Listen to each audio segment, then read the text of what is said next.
தனுசு ராசி என்பர்களுக்கு இந்த தினத்தில் நல்ல காரியம், எல்லா காரியம் அப்பாவுடைய ஆரோக்கியத்தில் அக்கறை எடுத்து பார்த்துக்கணும். ரொம்ப ரொம்ப ரொம்ப ரொம்ப முக்கியமாக சார் அனுபவம் தான் சார். நான் எல்லாம் பேசி பார்த்து வாழ்க்கையில் நிறைய தெரிஞ்சுட்டேன் சார். அந்த மாதிரி இன்றைக்கி நிறைய அனுபவ பாடம். மேல் படிப்பு ரொம்ப பிரமாதமாக இருக்கும். ஆராய்ச்சி கல்வி டாக்டரேட் படிச்சுன்னு இருக்கேன் சார், பிரமாதமாக இருக்கும். தடங்கள்லாம் வருங்க, வராது என்றைக்குங்க இருக்கும்.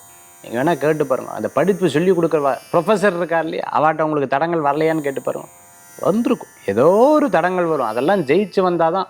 ஒவ்வொரு இடத்துல நமக்கு ஒரு செக் போஸ்ட் இருக்க தானே செய்யுது. அது தாண்டி ஜெயிச்சு வரணும், அதுதான் பெரிய விஷயம். உங்ககிட்ட மடியில் கணம் இருந்தால் தான் வெளியில் பயம் இருக்கும். நமக்கு எந்த பயம் இல்லை, படித்த ரெடியாக வச்சுட்டுருக்கேனே, அப்புறம் என்ன அரியர் இருந்தாலும் தீர்த்துருவேன், அதெல்லாம் நோ ப்ராப்ளம், நான் வந்துடுவேன் அப்படிங்கிற ஒரு தெய்வ நம்பிக்கையோட ஒரு வலுவான மனதோட நீங்கள் ஒரு காரியத்தை பண்ணி பாருங்கள், பெஸ்ட்டாக வரும். நல்ல டாப் டக்கராக வரும். இன்றைய தினத்தில் அதிர்ஷ்டம் தரக்கூடிய அற்புதமான வழிபாடு குரு வழிபாடு, வெற்றி வழிபாடு.